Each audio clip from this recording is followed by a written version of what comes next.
नमस्कार दोस्तों, स्वागत है आपका आपके अपने news channel Jharkhand news network में। आइए जानते हैं आज की 25 मुख्य बड़ी खबरों को।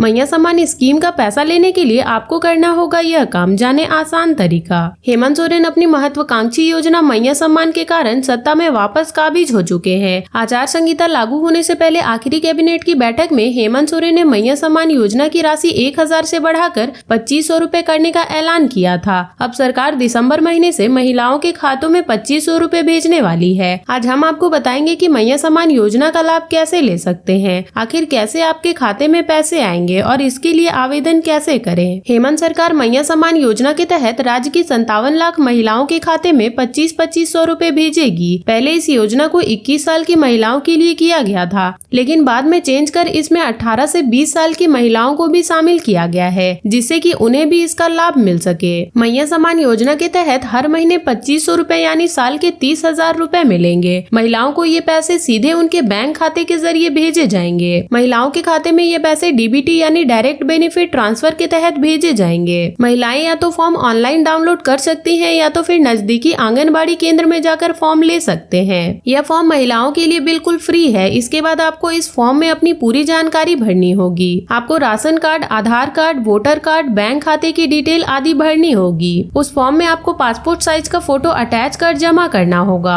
मैया सम्मान योजना का लाभ लेने के लिए महिलाओं को आर्थिक रूप से कमजोर या गरीब परिवार से होना अनिवार्य है। महिला खुद या उनके पति कोई भी सरकारी नौकरी में नहीं होने चाहिए। उन्हें राज्य सरकार और केंद्र सरकार द्वारा पेंशन ना मिलता हो। उनके परिवार का कोई भी सदस्य पहले या वर्तमान में सांसद या विधायक नहीं होना चाहिए। महिला स्वयं ईपीएफओ खाताधारी नहीं होनी चाहिए।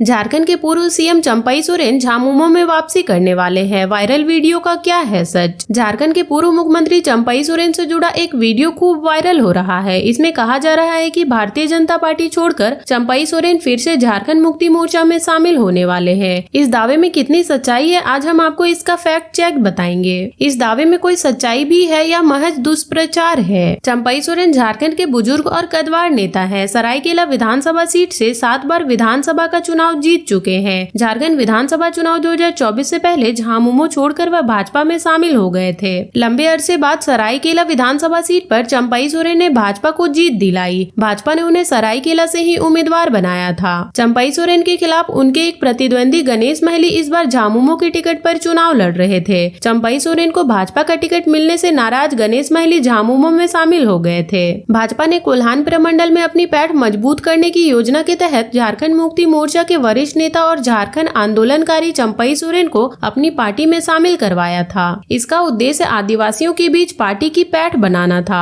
झारखंड विधानसभा चुनाव 2024 में चंपई सोरेन ने कोल्हान से लेकर संथाल परगना के आदिवासी बहुल इलाकों में भाजपा के लिए जमकर चुनाव प्रचार किया था। हालांकि इसका बहुत ज्यादा असर नहीं हुआ। आदिवासियों के लिए आरक्षित एकमात्र सरायकेला विधानसभा सीट ही भाजपा इस चुनाव में जीत पाई। चुनाव परिणाम आने के तुरंत बाद सोशल मीडिया में इस तरह की खबरें आने लगी है कि चंपई सोरेन झामुमो में वापसी करने वाले हैं। एक वीडियो वायरल होने लगा जिसमें चंपई सोरेन को झारखंड के मुख्यमंत्री और झामुमो के कार्यकारी अध्यक्ष हेमंत सोरेन की तारीफ करते सुना जा रहा है। सोशल मीडिया साइट एक्स पर एक वीडियो शेयर किया गया। इसमें कैप्शन था, बहुत बड़ी खबर, चंपई सोरेन झामुमो में वापसी करने वाले हैं। हाल ही में झामुमो छोड़कर भाजपा में शामिल होने वाले चंपई सोरेन अब झामुमो में लौटना चाहते हैं। संघियों के लिए बर्नौल मोमेंट। चंपई सोरेन से जुड़े 1 मिनट 1 सेकंड के इस वीडियो में झारखंड के पूर्व मुख्यमंत्री मीडिया से मुखातिब हैं। वीडियो में वह राहुल गांधी की भारत जोड़ो यात्रा का समर्थन कर रहे हैं। इसमें वह हेमंत सोरेन को अपना नेता बता रहे हैं, उनकी तारीफ कर रहे हैं, कह रहे हैं कि हेमंत सोरेन ने विकास और न्याय से जुड़ी कई योजनाओं की शुरुआत की है।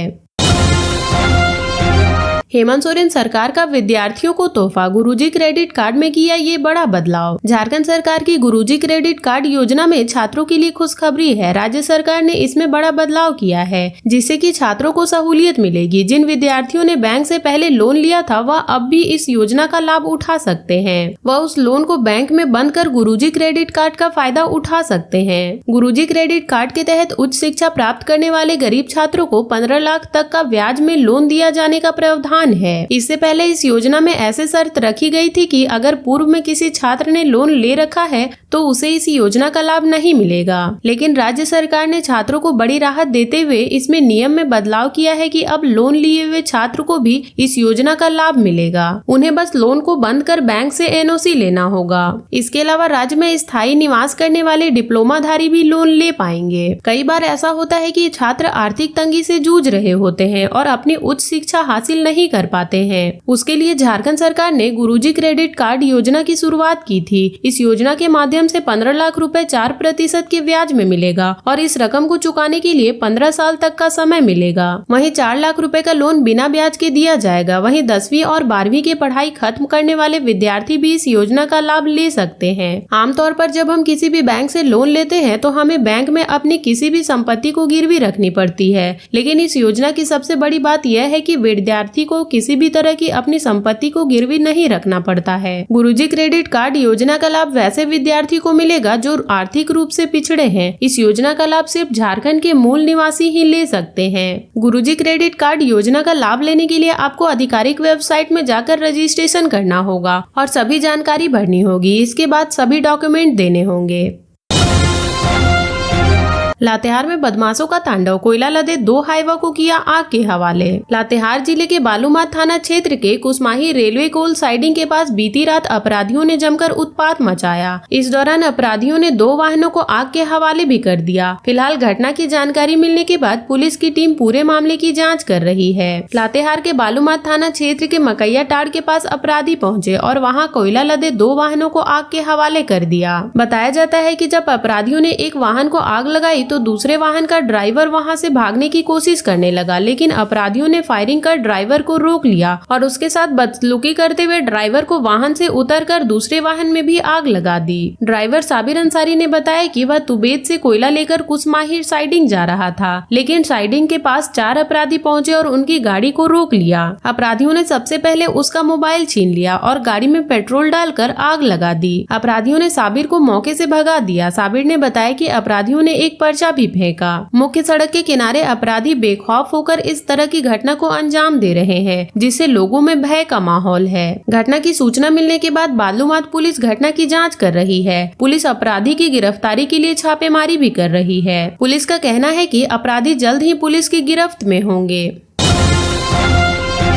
देवघर में पशु एम्बुलेंस के किराए को लेकर क्यों उठ रहे हैं सवाल। घर घर जाकर बीमार पशु के इलाज के लिए सरकार की ओर से पशु एम्बुलेंस की सेवा शुरू की गई है। इसके अंतर्गत देवघर जिले के हर एक प्रखंड में एक एम्बुलेंस की सुविधा दी गई है, लेकिन पशु एम्बुलेंस के किराए को लेकर सवाल उठने लगे हैं। दरअसल जिले में मरीजों के लिए चल रहे 108 एम्बुलेंस के मासिक किराए से 1.5 गुना अधिक पशु एम्बुलेंस मासिक किराए का भुगतान किया जा रहा है। वहीं मिली जानकारी के अनुसार पशुओं को इलाज की सुविधा ऑन स्पॉट उपलब्ध कराने के लिए इसी सुविधा के साथ यूपी में हर माह 1.10 लाख रुपए के करीब प्रति एम्बुलेंस भुगतान किया जा रहा है। देवघर में जिस तरह आम मरीजों के लिए 108 टोल फ्री नंबर पर एम्बुलेंस उपलब्ध होता है, ठीक उसी तरह 1962 टोल फ्री नंबर पर कॉल करने पर पशु एम्बुलेंस की सुविधा दी जाती है। एम्बुलेंस सेवा उपलब्ध कराने वाली कंपनी से मिली जानकारी के अनुसार आम मरीजों के लिए उपलब्ध 108 एम्बुलेंस जो हर दिन 24 घंटे कार्यरत है, इसके लिए सरकार प्रति एम्बुलेंस सभी सुविधा के साथ करीब 1.30 लाख रुपए प्रति माह भुगतान कर रही है। दूसरी ओर पशुओं के लिए शुरू की गई एम्बुलेंस सुविधा जो सप्ताह में 6 दिन यानी रविवार को छोड़कर सुबह 9 बजे से 5 बजे तक यानी हर दिन 8 घंटे के लिए 1.65 लाख रुपए प्रति एम्बुलेंस भुगतान कर रही है।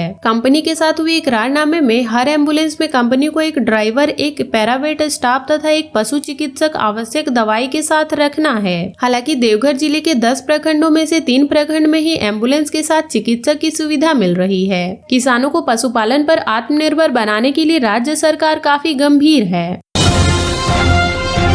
झारखंड में आज कैसा रहेगा मौसम का मिजाज, जाने अगले 1 हफ्ते का हाल। राजधानी रांची समेत झारखंड में तकरीबन सभी जिलों में आज ठंड बढ़ गई है। दिन प्रतिदिन तापमान में लगातार गिरावट देखने को मिल रही है। रविवार को रांची समेत कई जिले में सुबह से ही दिन भर बादल छाया रहा। मौसम विभाग की माने तो सोमवार की सुबह हल्के से मध्यम दर्जे का कोहरा या धुंध छाया रहेगा। उसके बाद दिन भर बादल छाए रहने का अनुमान है। 7 दिसंबर तक इसी तरह मौसम रहेगा। मौसम विज्ञान के मुताबिक बंगाल की खाड़ी में बनने वाले वाला लो प्रेशर एरिया विगत कई दिनों से बना हुआ था, वह अब चक्रवात में परिवर्तित होने लगा है। चक्रवात का असर झारखंड पर भी पड़ने का आसार है। इस वजह से कई जगहों पर हल्की बूंदाबांदी बारिश हो सकती है, जिससे आने वाले दिनों में और अधिक ठंड बढ़ने के आसार हैं।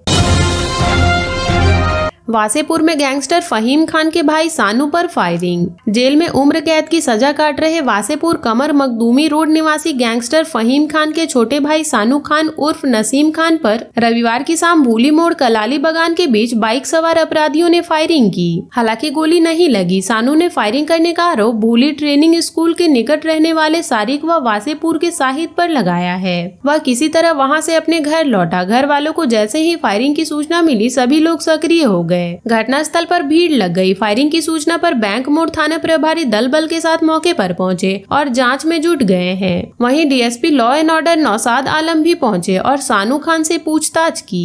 जिस स्थान पर गोली चलने की बात कही गई है, पुलिस ने वहां जांच की, लेकिन खोखा नहीं मिला। पुलिस की तलाश जारी है। पुलिस ने साहिद के घर पर भी छापेमारी की, लेकिन वह वहां नहीं मिला।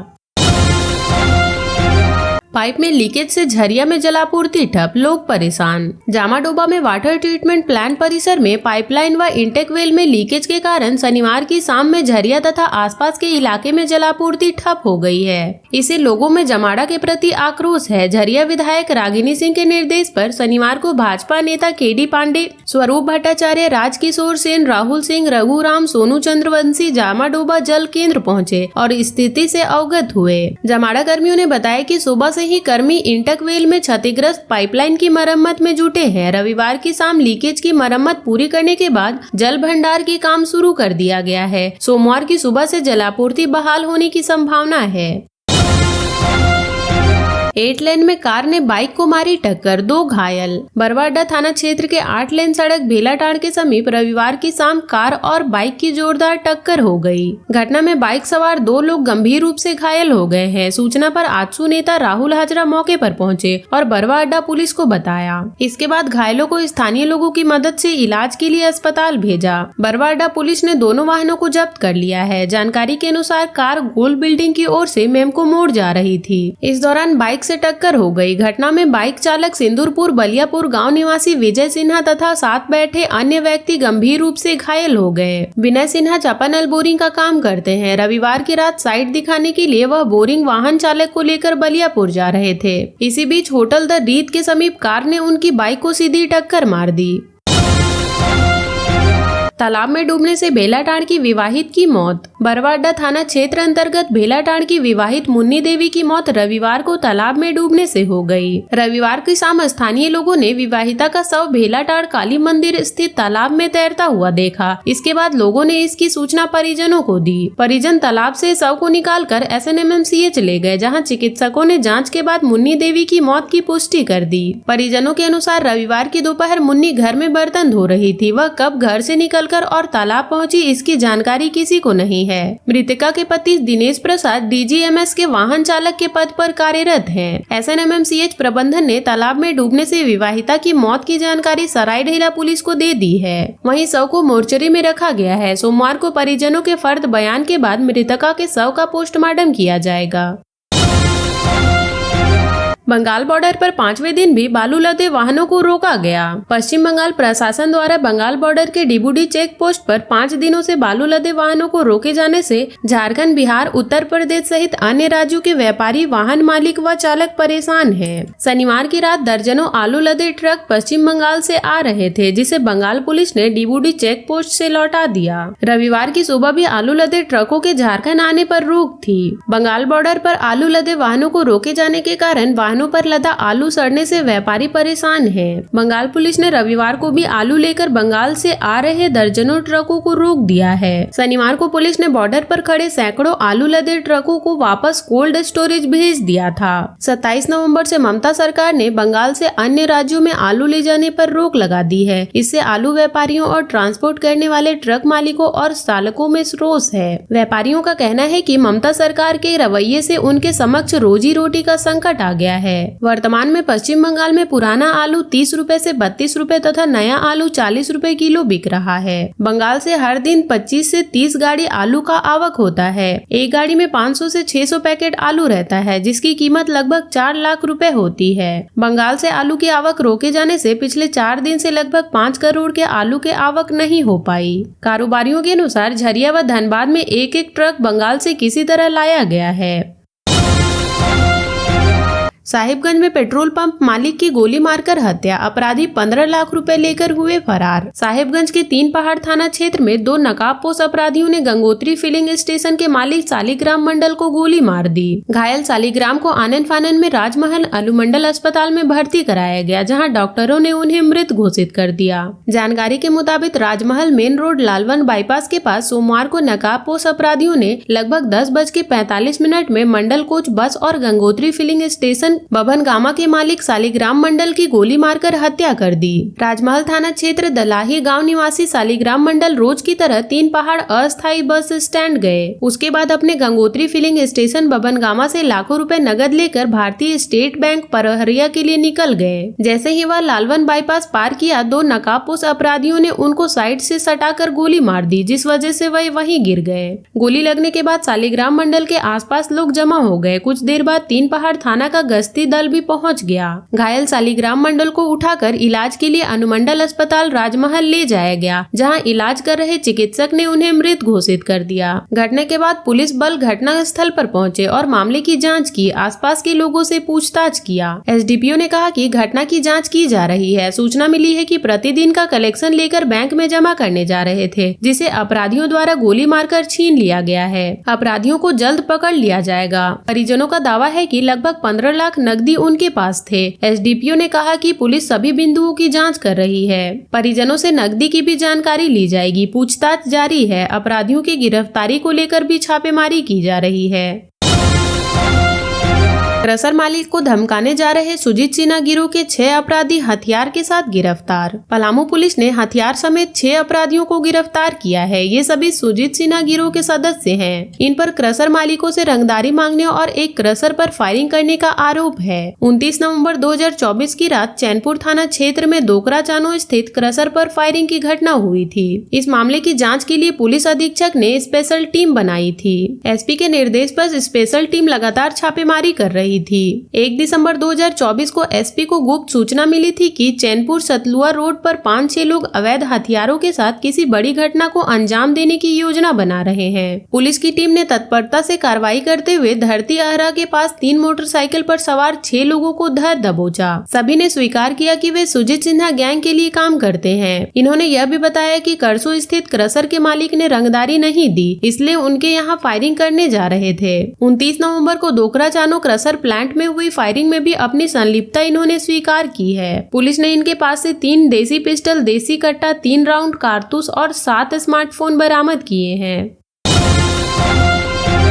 3 दिन से लापता नाबालिग लड़की का शव कुएं से बरामद, परिजनों ने जाम किया एनएच। लातेहार जिले के चंदवा में 3 दिनों से लापता नाबालिग का शव कुएं से बरामद हुआ है। शव मिलने के बाद गांव में सनसनी फैल गई है। वहीं शव मिलने के बाद परिजनों में गुस्सा है। शव मिलने के बाद परिजनों और आक्रोशित ग्रामीणों ने NH 75 और 99 को जाम कर दिया है। परिजनों का आरोप है कि उनकी बेटी की हत्या की गई है। चंदवा शहर से सटे डेम टोला निवासी गुड्डू साव की नाबालिग बेटी तन्नू का शव सोमवार सुबह उसके घर के ही पास एक अनुपयोगी कुएं से बरामद हुआ है। शव मिलने के बाद परिजनों का रो रो कर बुरा हाल हो गया है। तन्नू पिछले 3 दिनों से गायब थी। इसकी सूचना परिजनों ने पुलिस को भी दी थी। परिजनों और ग्रामीणों की मदद से पुलिस ने शव को कुएं से बाहर निकाला। इसके बाद परिजन और ग्रामीण उग्र हो उठे। शव के साथ इंदिरा गांधी चौक पर NH 75 और 99 को जाम कर दिया है। परिजनों का कहना है कि उनकी बेटी की हत्या की गई है। परिजन जल्द से जल्द आरोपी की गिरफ्तार और न्याय दिलाने की मांग पर अड़े हैं। और अब तक के लिए इतना ही। ऐसे ही वीडियोस के लिए लाइक, शेयर एंड सब्सक्राइब करें और जुड़े रहे झारखंड न्यूज नेटवर्क से।